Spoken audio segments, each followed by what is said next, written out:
अक्षर यात्रा भाग एक। बच्चों, एक घने जंगल के बीच बड़ा ऊंचा पहाड़ था।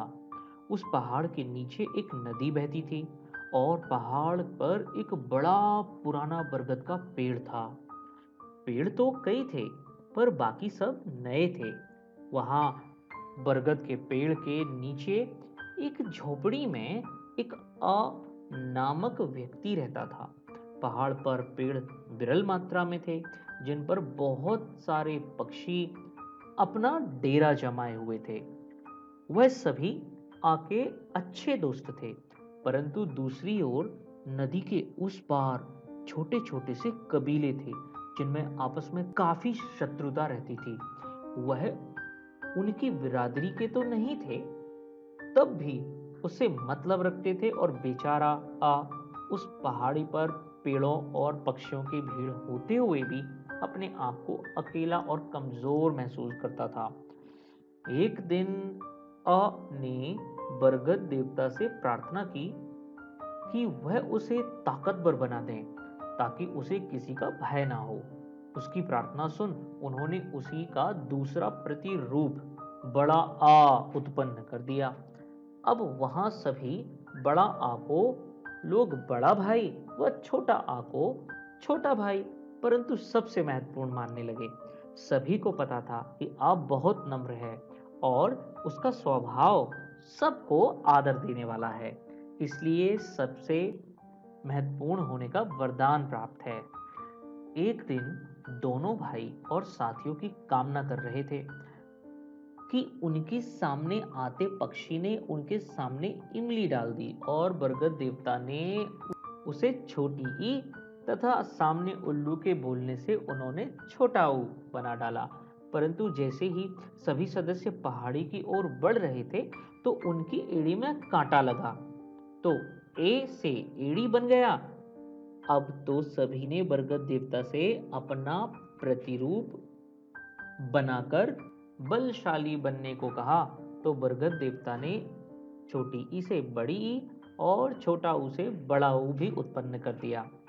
परिवार में इतने सदस्य पाकर सभी खुश थे, परंतु उन्हें अनुभव हुआ कि बिना ज्ञान के यह बल किस काम का। बरगद देवता ने भी उन्हें समझाया कि शिक्षा के बिना जीवन में ज्ञान का अभाव होता है। पुनः एक बार उन्होंने बरगद देवता से दुखी होकर ज्ञान के लिए याचना की। तब पुनः उन्होंने समझाया कि मेरे बेटे बेटियों, बिना गुरु के ज्ञान कैसे आएगा। गुरु ही आप सबको एक बेहतर जीवन जीने की कला सिखाएंगे। तभी जड़ी बूटियों की खोज में निकले हुए पूर्व दिशा की ओर से एक ऋषि आते हुए दिखाई दिए।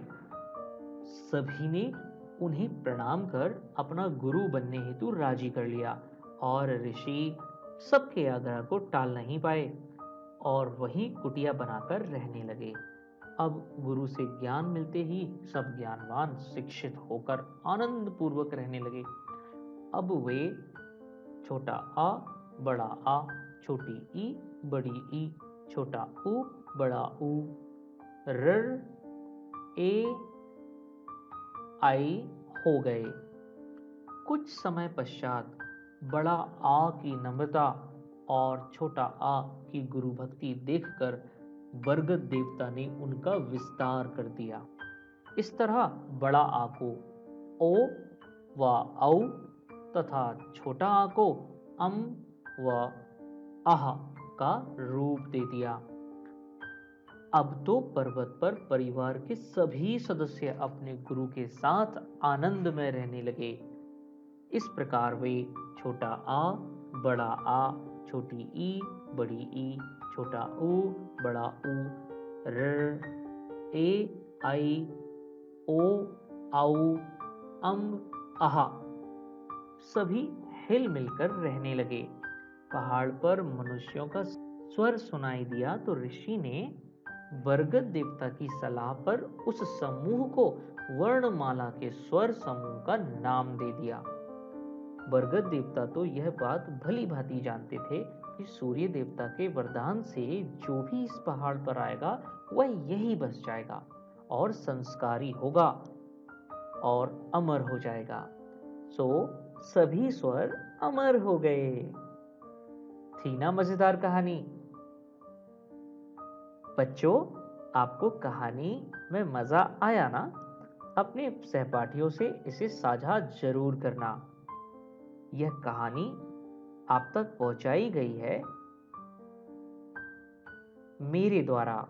मैं गौरव चौरसिया, और यह कहानी लिखी गई है और कोई नहीं, अक्षर सेवक श्रीमती माया चौरसिया, सहायक शिक्षिका, संजय नगर प्राथमिक शाला देवरी। डाइस कोड 2334071581, तहसील उदयपुरा, जिला रायसेन। धन्यवाद।